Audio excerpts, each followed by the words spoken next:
बात सुनना, घर तशरीफ ले आई, लेकिन करबला से वापसी के बाद बीमार हो गई, तबीयत बहुत ज्यादा खराब हुई।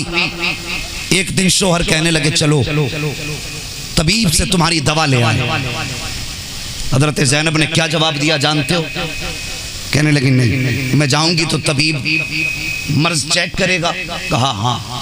कहने लगी मैं फातिमा की बेटी, मैं तबीब को हाथ नहीं दिखाऊंगी।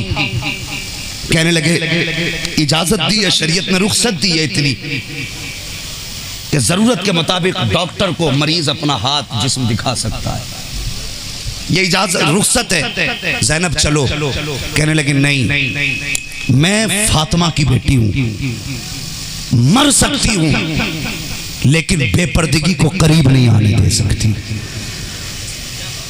पूरी जिंदगी गुजर गई उनके नाम पे खिचड़े खाते खाते, उनके नाम के लंगर लूटते लूटते। जरा दिल पे हाथ रख के बता के आए दिन की खबरें तेरे कलेजे को झंझोड़ती नहीं है? जो आज गैर मुस्लिमों के बिस्तरों को रौनक बख्श रही हैं, वो किसकी बेटी है?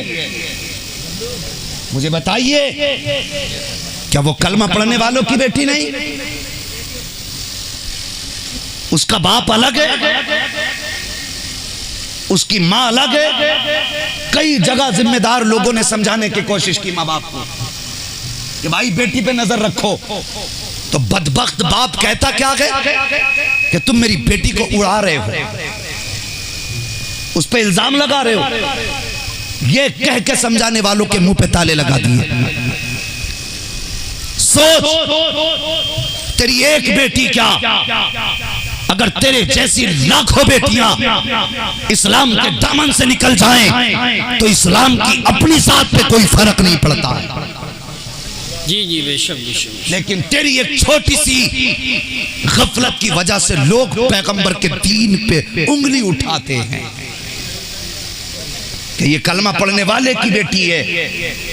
कोई फोटो खींच रहा हाथ पकड़ के, कोई बाहों में लेके, और तुझे गैरत नहीं आई? तुझे फिक्र है तो MBBS बनाने की फिक्र है, तुझे फिक्र है तो डॉक्टर बनाने की फिक्र है। नहीं, मुझे अपनी बेटी पे बड़ा एतमाद है, वो मेरी गर्दन को शर्म से नहीं झुकाएगी। और ये एतमाद लेके डूब गए तुम्हें, ये भरोसे ने बर्बाद कर दिया तुम्हें। तुम्हारी ही वो बेटी आ गई जो आज गैर मुस्लिमों के बिस्तर पे लेटी है। तुम कहते थे भरोसा गई उन पर, ये तेरे घर से चली गई, फिर तुम मुंह छुपाता फिर रहा है। और यार मैं कहता हूँ ऐसी डिग्री को किधर लेके जाओगे जो तुम्हें ना कब्र का मुंह दिखाने का छोड़े, ना हश्र में मुंह दिखाने का छोड़े। और बाहर तो ऐसी डिग्रियां जो हमसे आबरू छीन ले, वो कुरान दे दो इनके हाथ में, जो दुनिया में भी इज्जतें बख्श दे, आखिरत में भी इज्जतें बख्श। बेशक बेशक, सुभान अल्लाह सुभान अल्लाह। हक शर्म नहीं आती? MBBS कराएगा, डिग्री कराएगा। हम तालीम के मुनकिर नहीं, हम तालीम के मुनकिर नहीं है, मगर एक बात तुमसे कह के जाएंगे, तुमने 10-10 माला बिल्डिंगें बना ली, हर कोने में तुमने AC लगा लिया, तुमने 10-10 लाख के होटल बनाए हैं, 1-1 करोड़ के तुमने होटल और प्लाजे बनाए। क्या तुम में से किसी ने इतना काम किया कि एक लड़कियों के लिए इंटर कॉलेज बना के कौम को दे देता? ये क्या बात है?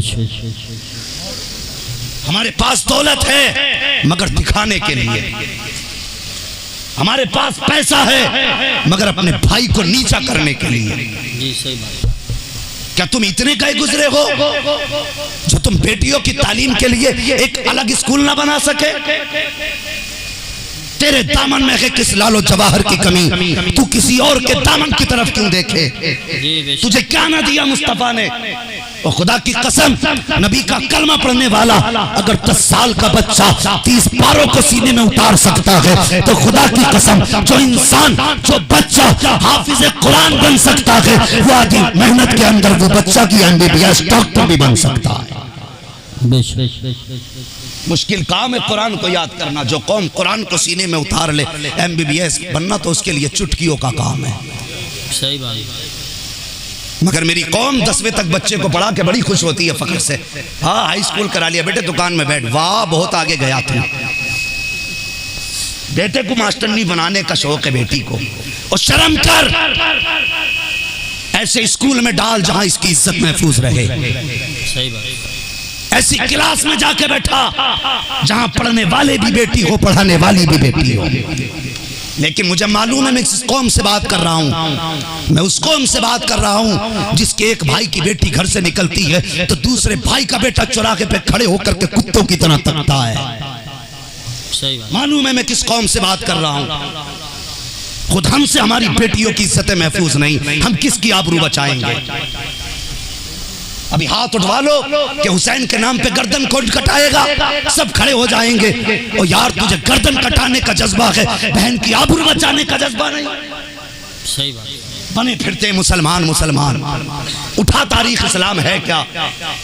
मुस्तफा के मदीने की गलियां हैं, वो यहूदियों का बाजार है। एक बेटी उस बाजार में आ गई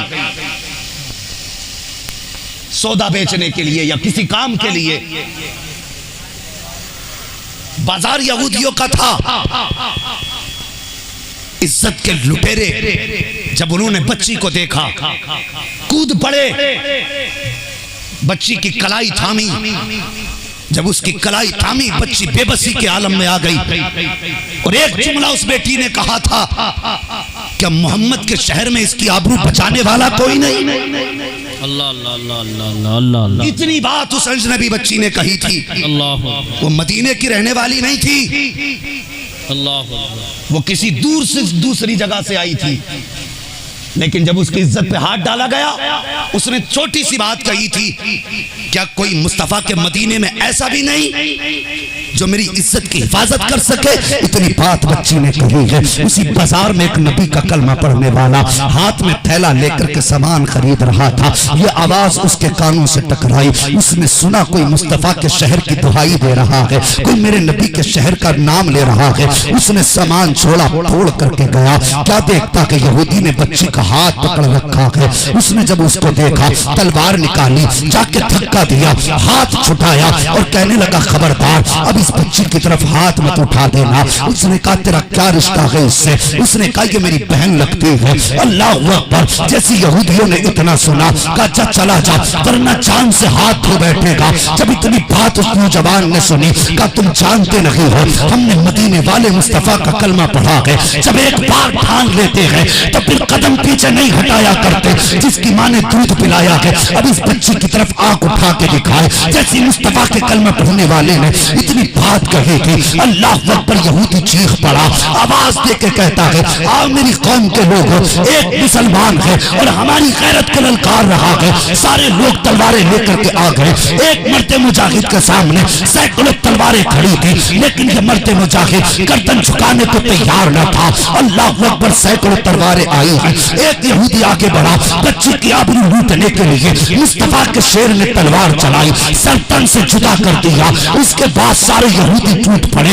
नबी का कलमा पढ़ने वाला सैकड़ों के बीच में तलवार चला रहा है। तलवार चलाते चलाते सुबह से दोपहर का वक्त आ गया है। तलवार चलती रही, दुश्मन कटते रहे, पीछे हटते रहे, लेकिन एक आदमी कितनी तलवार चला देता, कब तक मुकाबला करता? आखिर वो वक्त भी आया कि बाजू थक से गए हैं, तलवार थमने लगी है। जब बच्ची ने ये देखा कि मेरे भाई के बाजू थक गए हैं, तलवार रुकने लगी है, अगर ये तलवार रुक गई तो मेरी आबरू लुट जाएगी, ये तलवार रुक गई तो फिर मैं मुंह दिखाने की नहीं रह जाऊंगी। बच्ची ने जब कोई रास्ता न देखा उसने जमीन पे सर रख दिया और रो के कहा था, या अल्लाह तुझको तेरे महबूब का वास्ता है, मेरी लुटती हुई आबरू को बचा ले। या अल्लाह मेरे भाई मेरी मक्का मेरी हिफाजत के लिए आया है, अगर ये कट गया तो मेरी आबरू कौन बचाएगा? या अल्लाह तुझे तेरे प्यारों का वास्ता है, मेरी आबरू की हिफाजत का इंतजाम फरमा दे। इधर बच्ची ने रो के इतना कहा था, उधर पीछे से नारे तकबीर की सदा बुलंद हो जाती है। जैसी बच्ची ने इस आवाज को सुना है, सजदे से सर उठाया तो क्या देखती है, पीछे से मुस्तफा अपने गुलामों के साथ तशरीफ ला रहे। नारे तकबीर, नारे रिसालत, नारे गौसियत, मसलके आला हजरत मुफ्ती हम्माद रजा साहिब क़िबला, उलमाए अहले सुन्नत। सुभान अल्लाह, सुभान अल्लाह। अल्लाहु अकबर। वल्लाह वो सुन लेंगे, फरियाद को पहुंचेंगे। इतना भी तो हो कोई जो आग करे दिल से। आज बंदा कहता है ये आग मेरे घर में थोड़ी लगी है, मैं बचाऊं, ये तो पड़ोसी के घर में आग लगी है। अगर तुम यही सोचते रहे ना तो एक दिन एक एक करके पूरा शहर जल जाएगा। और अब ये उम्मीद मत करना तुम्हें बचाने के लिए जिब्रील उतरेंगे। इन्नल्लाह ला युग़य्यिरु मा बिक़ौमिन हत्ता युग़य्यिरु मा बिअन्फुसिहिम। और अपने आप को बदलने का इरादा खुद करो, तब अल्लाह की तरफ से मदद आएगी। बद्र में मदद बाद में आई है, मुस्तफ़ा 313 लेके पहले उतरे। उतरे 313 हजारों के मुकाबले में सजदे में सर रख दिया और बड़े तारीख साज जुमले कहे थे, सबको याद होंगे। कहा था, या अल्लाह मेरी पूरी जिंदगी की कमाई लेके आ गया हूं बद्र के मैदान में, अगर ये मिट गए तो फिर कयामत तक कोई तेरा नाम लेने वाला नहीं होगा, कोई जमीन पर वहदानियत का झंडा गाड़ने वाला नहीं होगा। या अल्लाह इन 313 की हिफाजत फरमा। फिर क्या हुआ था? सबसे पहले जिब्रील आए, 2000 फरिश्ते साथ में, ठंडा झोंका आया। आका कहते कौन? का जिब्रील। कहा कैसे आए? का 2000 फरिश्ते लेके आया। मीकाईल आए, इसराफील आए, अपने अपने साथ फरिश्ते लेकर के आए। 5000 फरिश्ते आए मदद के लिए और आ गए हजरत इजराइल भी। इन्हें तो जानते ही होंगे, हजरत इजराइल मलकुल मौत। इंशाअल्लाह सबकी मुलाकात होगी, जल्दबाजी ना करें। मलकुल मौत आ गए। कौन आया? मलकुल मौत। तुम क्यों आए? तुम क्यों आए? मुस्कुराए, कहने लगे हुजूर ये तीनों फरिश्ते आपकी तरफ आए हैं और मैं आपके दुश्मनों की तरफ आया हूं। वाह वाह वाह वाह, अल्लाह। तो कम से कम ये अकीदा तो पैदा करो। आज बंदा कहता है ऐसा मौलवी ला दो एक रात में पूरी कौम को सवार के चला जाए। वाह, मौलवी ने ठेका ले रखा है। तू 10-10 हजार के ऐसे फ्रॉक ला के पहना कि तेरी बेटी पहन के भी नंगी नजर आए, और मौलवी तेरे घर में जन्नत बांटता फिरे। मौलवी के बाप की जन्नत है। पहले अपने घरों पे कंट्रोल करो, उसके बाद फिर मौलवी से कहना कि अब जरा इस्लाह कर। सच्ची बात।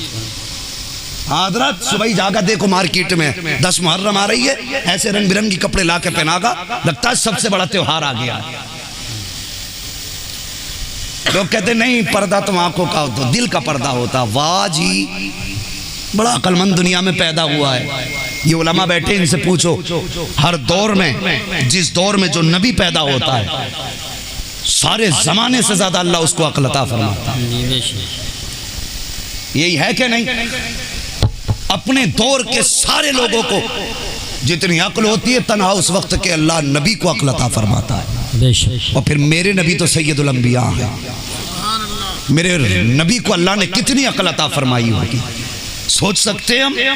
कयास से भी परे है, सोच ही नहीं सकते। जब उन्होंने कह दिया ऐ ईमान वालों अपनी नजरों को नीचा रखो, तो फिर तू दिल किधर लिए घूम रहा है? गैरत ही खत्म हो गई।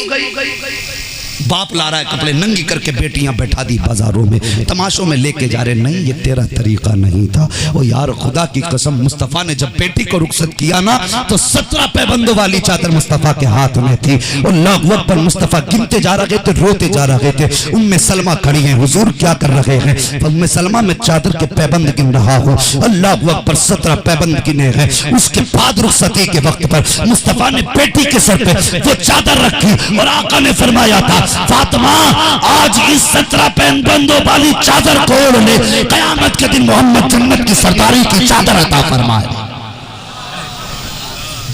क्या कमी थी सैयदा के दामन में? तेरे पास तो कोई गारंटी भी नहीं है, तुझे झूठा पीर जन्नत बांट के गया है। हाँ, आज कल गुमराही ज्यादातर खानकाहों से फैल रही है।